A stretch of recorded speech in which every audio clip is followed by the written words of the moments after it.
کر سکتا ہے، کوئی اس کے لیے مشکل نہیں.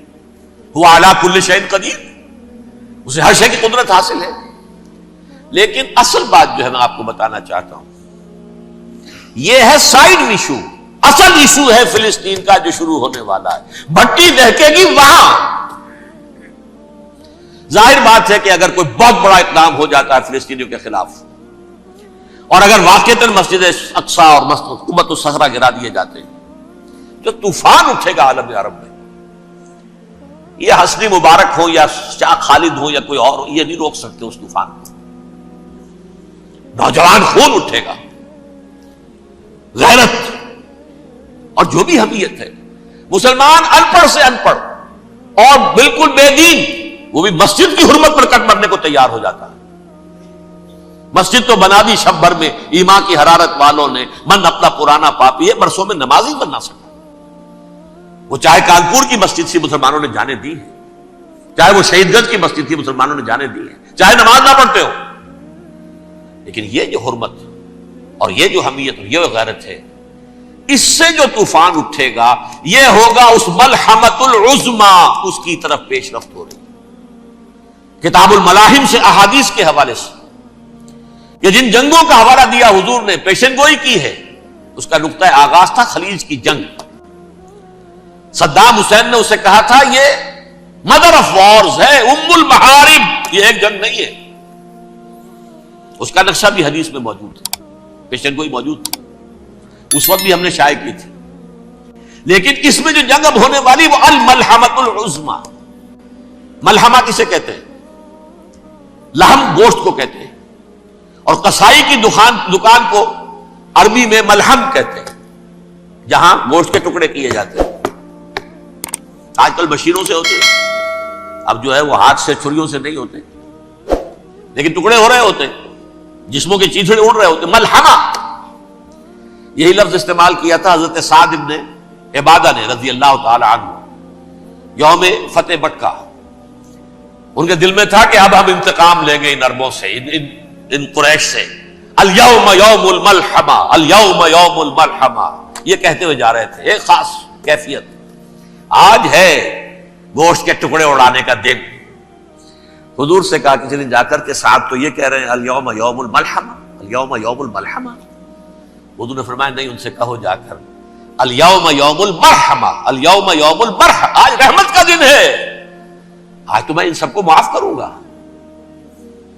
لا تثریب علیکم اليوم، میں تم سے وہی بات کہہ رہا ہوں جو میرے بھائی یوسف نے کہی تھی اپنے بھائیوں سے. اذهبوا فانتم الطلقاء، جاؤ تم سب کے سب آزاد. وہ ملحمہ ہے جس کو کہ حضور نے حضرت معاذ بن جبل رضی اللہ تعالیٰ عنہ سے روایت ہے، اس میں سے جو ابو داؤد میں روایت آئی ہے اس میں الملحمۃ العظما، عظما مؤنث ہے اعظم کا. آپ کہتے ہیں جنگ عظیم اول، جنگ عظیم دوم. عظیم کا باپ ہو گیا اعظم، سب سے بڑا، اور اس کا مؤنث ہے سب سے بڑی، عظما. الملحمۃ العظما، سب سے بڑی لڑائی. میرے نزدیک یہ وار کے معنی میں نہیں ہے، بیٹل کے معنی میں. انگریزی میں یہ دو لفظ علیحدہ ہیں، وار، بیٹل. وار سالوں کو محیط ہوتی ہے، بیٹل کسی ایک خاص جگہ پر جو لڑائی ہوتی ہے اس کو کہتے ہیں. حضور کے اور قریش کے درمیان 6 سالہ وار تھی، جنگ تھی. لیکن بیٹلز، بیٹل آف احد، بیٹل آف بدر، یہ بیٹلز تھی، لڑائیاں تھی. تو عظیم ترین جنگ شاید اس اعتبار سے نہ ہو جیسے کہ ورلڈ وار 1 اور ورلڈ وار 2، یعنی اس کی وسعت کا اتنا معاملہ نہیں اور طوالت کا نہیں. لیکن جو لڑائی جو ہے بیٹل ہونی ہے، جس کو کہ یہ لوگ، یا چونکہ میں نے کہا تھا شروع میں کہ سرما ہے میری آنکھ کا خاک حجاز و حول قدس. نیو ٹیسٹمنٹ کی آخری کتاب ہے the book of revelation, revelation of saint John. اس میں آرمگڈون کہا گیا ہے اسے. ہر مجدون، یہ عبرانی لفظ ہے. ہر کہتے ہیں اونچی جگہ کو، سطح مرتفع. مجدون میگیڈو، میگیڈو ایک وادی ہے، مرتفع، وادی مرتفع.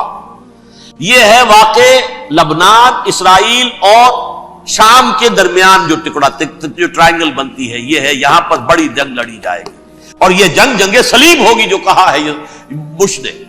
یہ جنگ صلیب 2nd ملینیم شروع ہوئی تھی تو پہلی صلیبی جنگ ہوئی تھی. 3rd ملینیم شروع ہوا ہے، یہ 2nd صلیبی جنگ ہے، یہ کروسیڈ ہے.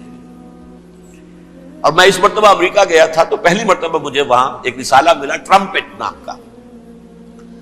یہ امریکہ کے جو بہت ایکسٹریمسٹ قسم کے پروٹیسٹنٹس ہیں یہ ان کا رسالہ ہے, اور ان کے بارے میں اب کہا جا رہا ہے وہ کرسچین زائنسٹ ہیں. آپ شاید پہلی مرتبہ یہ لفظ سن رہے ہو.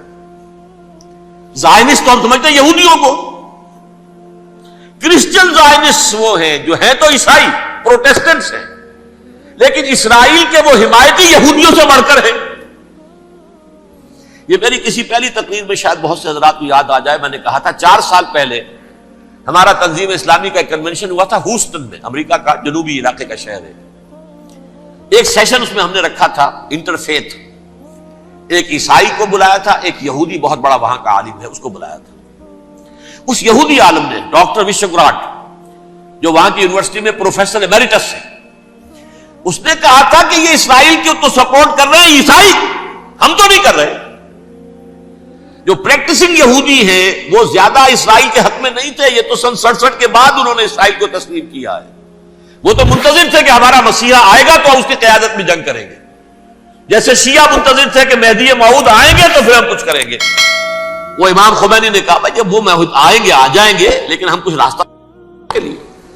زائنسٹ نے آگے بڑھ کر ریاست قائم کر لی, اور جب یروشلم پر بھی پورا قبضہ کر لیا تب جو ہے در حقیقت مذہبی یہودی جو ہے پھر انہوں نے اپنایا ہے, اون کیا ہے, اور نئے سیٹلمنٹس جو بھی بنے ہیں وہاں پر اسرائیل میں, اس میں اکثر و بیشتر مذہبی یہودی آیا, اور بروکلن کے علاقے سے سب سے بڑھ کر آئے ہیں, جو امریکہ میں نیو یارک کا ایک جنوبی علاقہ ہے بہت بڑا, یہودیوں کا بہت بڑا گڑھ ہے. نیو یارک کو جیو یارک بھی کہا جاتا ہے, وہ تو اصل میں مرکز جو ہے وہ تو یہودیوں کا ہے. اس حوالے سے وہاں پر جو کرسچن زائنسٹ کہلاتے ہیں وہ اسرائیل کے یہودیوں سے بھی بڑھ کر کہیں سپورٹر ہیں. بہرحال اس دوسری صلیبی جنگ کا معاملہ جو میں کہہ رہا تھا ٹرمپٹ نامی رسالہ, اس کا ایک مضمون ہے دی لاسٹ کروسیڈ. اب یہ آخری کروسیڈ ہے جو شروع ہونے والا ہے. میں تو حیران ہوں کس قدر کھل کے وہ باتیں کرتے ہیں. رومن کیتھولکس کو وہ کہتے ہیں کہ یہ شیطان ہے, یہ پوپ شیطان ہے, یہ یورپ کو اس نے جمع کیا ہے کرسچینٹی کی بنیاد پر, اور اس میں زیادہ تر کیتھولکس ہیں. آپ کو معلوم ہے برطانیہ بڑی مشکل سے شامل ہوا ان کے ساتھ, اس لیے کہ وہ پروٹیسٹنٹ کا سردار تھا, ابھی پوری طرح نہیں ہے. یورپ جو ہے وہ رومن امپائر دوبارہ یہ کھڑی کر رہا ہے, اور در حقیقت یہ جو ہے یہودیوں سے بھی چھیننا چاہتے ہیں اسرائیل کو اور فلسطین کو, اور مسلمانوں سے بھی, اور یہ وہی کروسیڈ جو تھے اربن ثانی کے اس کی تیاری کر رہے ہیں تاکہ وہاں پر عیسائی حکومت قائم ہو جائے, کیتھولکس کی پوپ کی حکومت قائم ہو جائے, جیسے ایسٹ تیمور میں تبدیلی. ایسٹ تیمور میں کون سی حکومت بنی ہے؟ Roman Catholic. رومن کیتھولک اسرائیل میں بنے تاکہ یہ سارے مقامات مقدسہ جہاں اسرائیل پیدا ہوئے, بیت حضرت مسیح پیدا ہوا بیت الحم کہاں ہے؟ وہی ہے کہ نہیں؟ جہاں سے ریزریکشن ہوا ان کے خیال میں وہ کہاں ہے؟ وہیں پر ہے کہ نہیں؟ بڑے بڑے گرجے ان کے وہی ہیں. تو اس اعتبار سے ان کا کہنا یہ ہے یہ لاسٹ کروسیڈ کی تیاری ہو رہی ہے, یہ کیفور. اور ان کا کہنا یہ ہے کہ یہ پوری طاقت نیٹو کی جو ہے, یہ پہلے جرمنی سے لائی گئی بوسنیا, انہوں نے خود وہاں جنگ کروائی, انہوں نے خود وہاں پر ایتھنک کلینسنگ کروائی, پھر خود مصالحت کے لیے آ گئے, پھر کوسوو میں انہوں نے خود آگ بھڑکائی. یہ میں نہیں کہہ رہا, یہ وہ ٹرمپٹ رسالہ امریکہ سے چھپنے والا پروٹیسٹنٹس کا رسالہ ہے جو یہ کہہ رہا ہے. پھر انہوں نے کوسوو کے اندر کروایا, اور پھر وہ وہاں پر پیس فورس کی حیثیت سے آ گئے. اب وہ میسیڈونیا میں کروا رہے ہیں اور وہاں داخل ہو گئے ہیں. اگلا قدم ان کا سائپرس ہوگا, سائپرس میں ترکوں کو اور وہ گریکس کو لڑائیں گے اور وہاں آ جائیں گے, وہاں سے ایک چھلانگ لگائیں گے اور یہ فلسطین میں پہنچیں گے, اور یہ وہاں پر ایک رومن امپائر, اپنی پرانی رومن امپائر کی طرح کی رومن کیتھولک ریاست قائم کرنا چاہتے ہیں. تو وہاں امریکہ کے عیسائیوں میں بھی کوئی ایک طبقہ نہیں ہے, کیتھولکس بھی ہے, کیتھولکس زیادہ نہیں ہے ہمدرد, لیکن اب تابع ہو چکے ہیں. اسحاق ریبین نے جب یہ پیس ٹاک شروع ہوئی تھی, آپ کو یاد ہوگا شاید, کہ جب وہ آیا تھا واشنگٹن سے واپس فلسطین اسرائیل, تو پہلے روم میں رکا for an audience with the pope, اور پوپ کو اس نے ایک مرتبان سا پیش کیا تھا, حضرت سلیمان علیہ السلام کے زمانے کا مرتبان, اور کہا تھا دیکھیے 3000 برس تک ہم نے اس کی حفاظت کی ہے, اب یہ میں آپ کے حوالے کر رہا ہوں.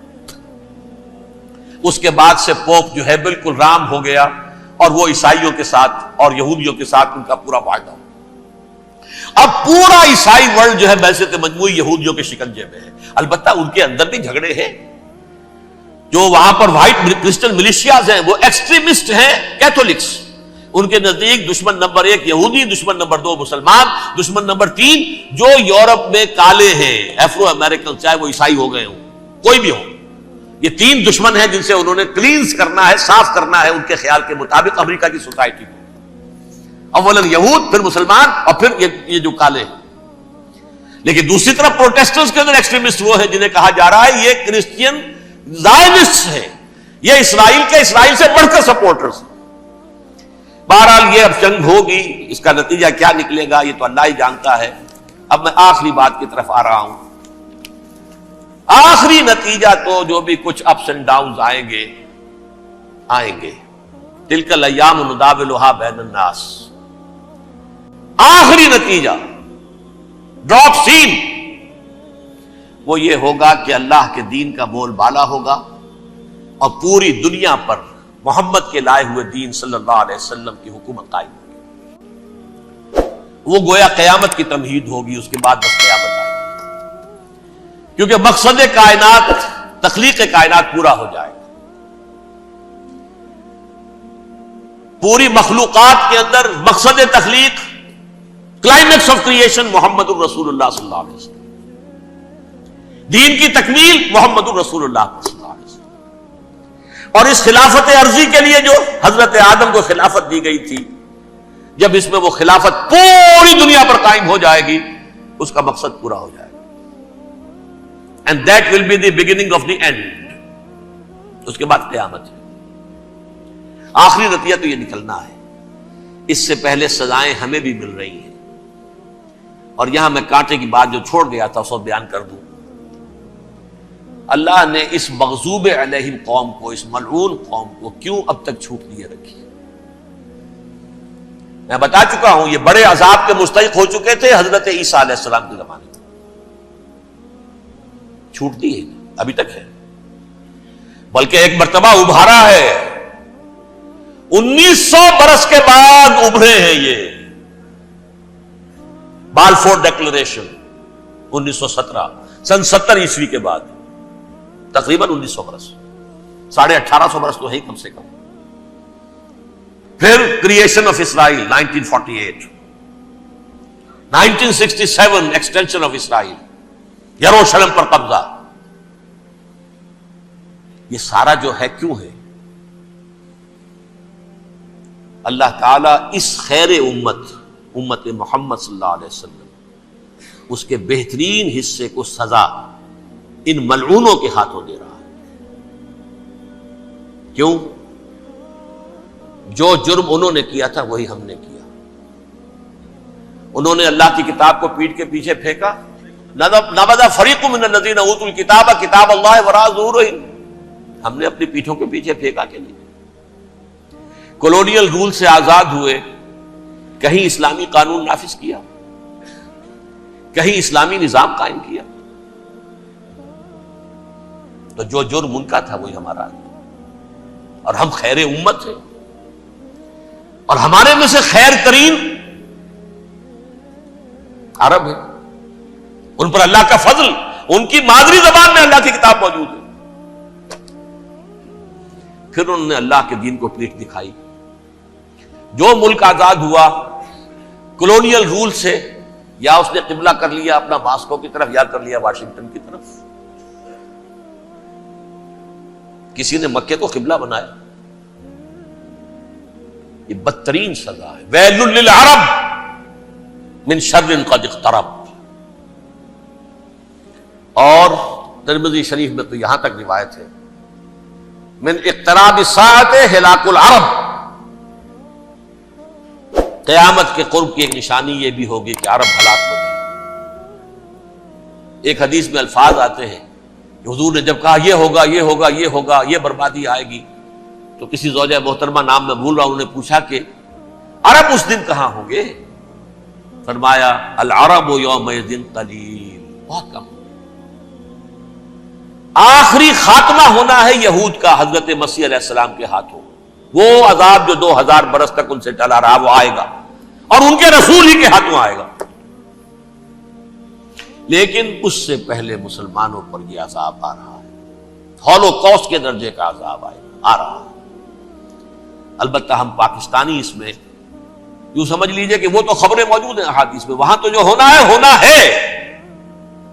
اتنے انسان مریں گے کہ ایک پرندہ جو ہے اڑتا چلا جائے گا، وہ نہیں چاہے گا کہ نیچے اترے تو کسی لاش پر اترے، اسے جگہ نہیں ملے گی زمین خالی کر کہیں اتر سکے، تھک ہار کر گرے گا، مرے گا تو بھی لاش کے اوپر گرے گا.